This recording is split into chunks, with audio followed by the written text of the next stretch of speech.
fidélité, je vous le disais, il est avec nous, analyste de défense sur la chaîne I24, sur la chaîne LCI également, Raphaël Jérusalemi. Bonjour Raphaël. Bonjour. Merci beaucoup d'être avec nous. Vous publiez aussi dans quelques jours aux côtés de Mohamed Sifawi ce livre Tribune de guerre aux éditions David Reynard, qu'on va peut-être en dire un mot tout à l'heure. Mais d'abord, votre regard sur l'actualité. Vous l'avez vu cette nuit, ça y est, la fameuse flottille pour la liberté de Gaza a été interceptée par les forces de Tsahal, avec à son bord Rima Hassan, Greta Thunberg. On a vu les soldats leur distribuer des sandwichs, de l'eau. Qu'est-ce que ça vous a inspiré ces scènes justement, Raphaël, ce matin?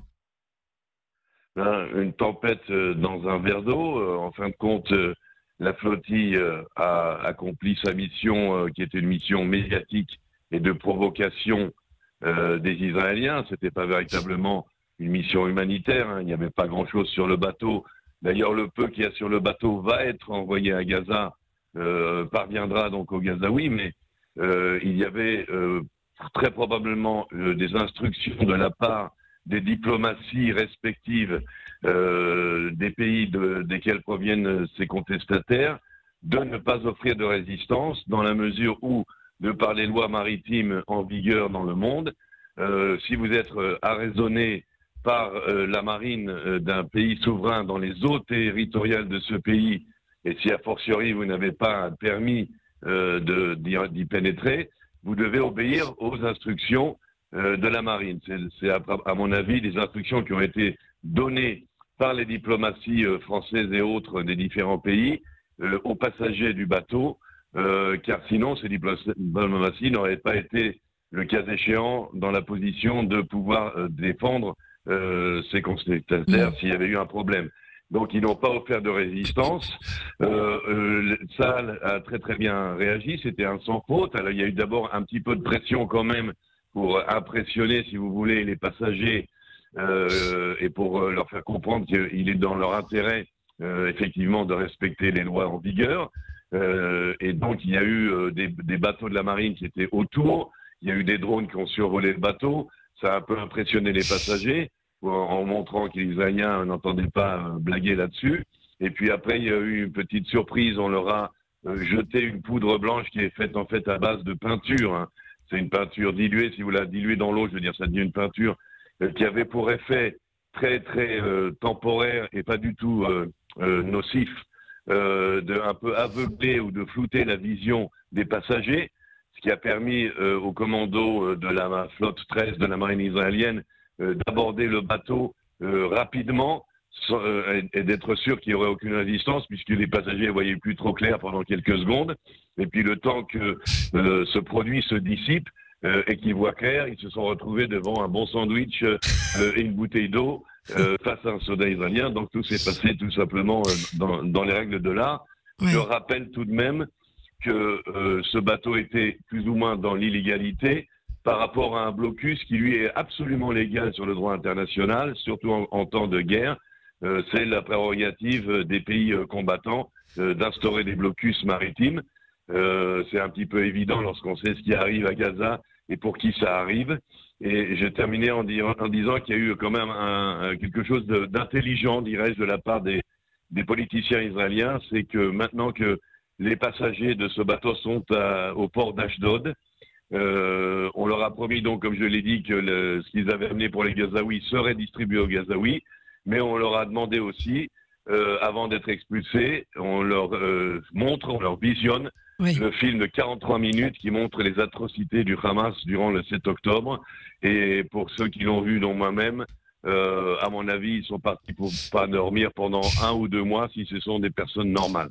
Alors, on a entendu ce matin notre éditorialiste Christophe Barbier parler d'une opération de propagande. C'est pas finalement des opérations aussi isolées que ça. Il y a cette flottille, mais là, on l'a appris ce matin, une caravane, à présent, une caravane de 300 voitures doit quitter Tunis aujourd'hui. Une délégation algérienne aussi se prépare à partir. 7000 personnes sont inscrites et attendent le feu vert des autorités des pays qui seront traversés. Ce sont véritablement des mises en scène, hein, selon vous, Raphaël?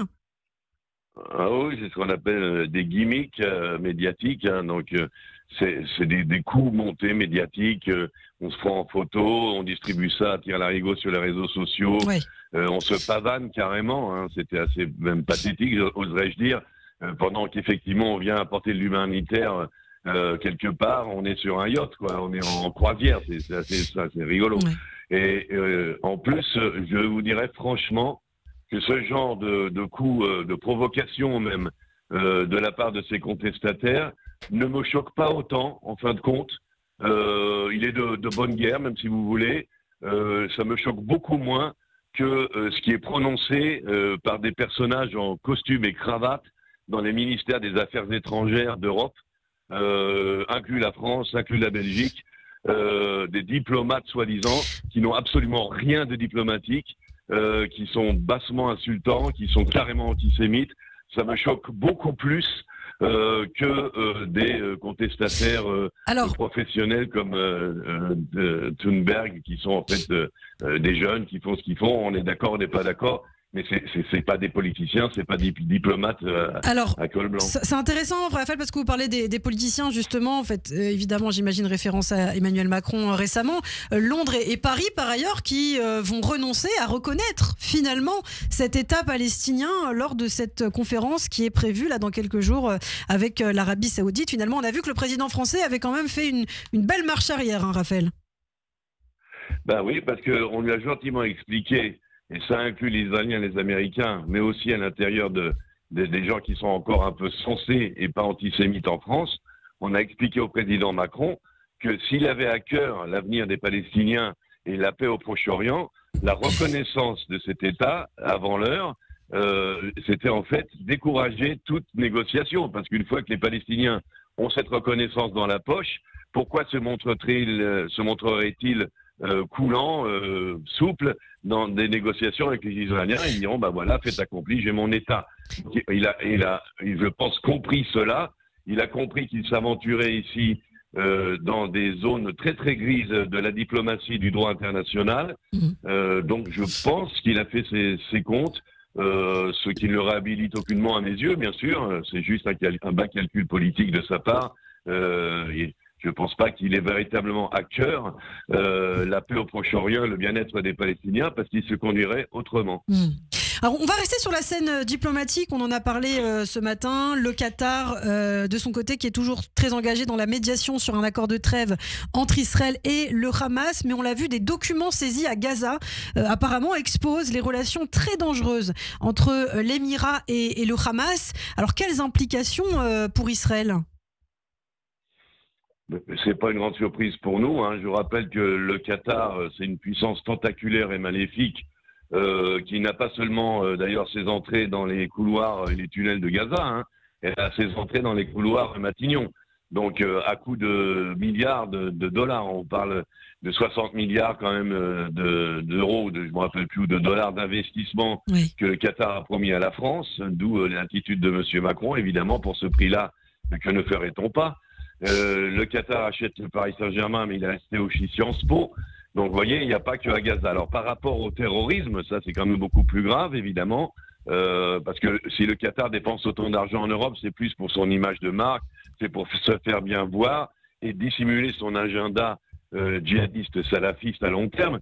Mais sur Gaza même, là, on parle de terrorisme pur et dur. D'ailleurs, le Hezbollah, pareil.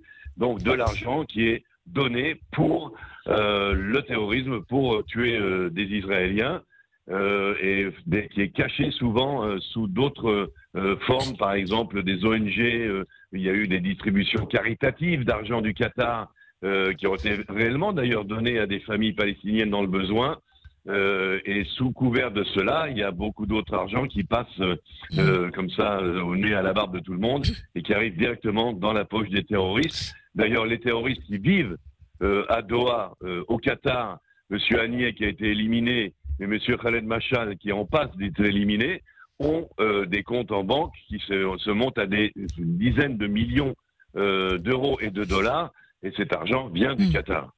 Un dernier mot pour terminer, Raphaël, et je le disais en introduction, vous publiez dans quelques jours, il me semble, aux éditions David Reynark, Tribune de guerre, un acte de clarté, de résistance. Alors pourquoi ce livre, d'ailleurs aux côtés de Mohamed Sifawi, qu'est-ce qu'il représente pour vous? Alors Mohamed Sifawi, c'est un petit peu le lecteur premier de ces analyses. Le livre, c'est un recueil de mes analyses depuis le 7 octobre qui ont paru sur le site d'I24 News, avec, j'ose le dire, certaines qui étaient visionnaires, c'est-à-dire qui prévoyaient un petit peu ce qui s'est passé avant que ça se passe. Mais c'est surtout un livre qui est là pour vous réconforter, vous rasséréner. D'abord parce qu'il explique les choses, il met de l'ordre dans le désordre, il simplifie un petit peu tout ce qui se passe, il enlève l'écran de fumée de la confusion de chacun face à tout ce qui est en train de se passer à la fois, mais aussi face à la désinformation, face aux mensonges, donc rétablit la vérité. Et c'est aussi en fait un acte de résistance, un acte qui vous fournit des munitions, qui vous arme contre l'antisémitisme et contre le désarroi face auquel nous nous trouvons devant cette situation presque surréaliste d'un renouveau de l'antisémitisme partout et de la haine d'Israël. Tribune de guerre, donc aux éditions David Reynard. J'en profite aussi pour dire que vous serez en conférence avec Judaïsme en mouvement, les rencontres JEM, le 19 juin prochain à 20h, à 24 rue Copernic dans le 16e arrondissement. Vous serez avec Mohamed Sifawi. Merci beaucoup Raphaël et je vous dis à très bientôt, à la semaine prochaine. Radio J, le système.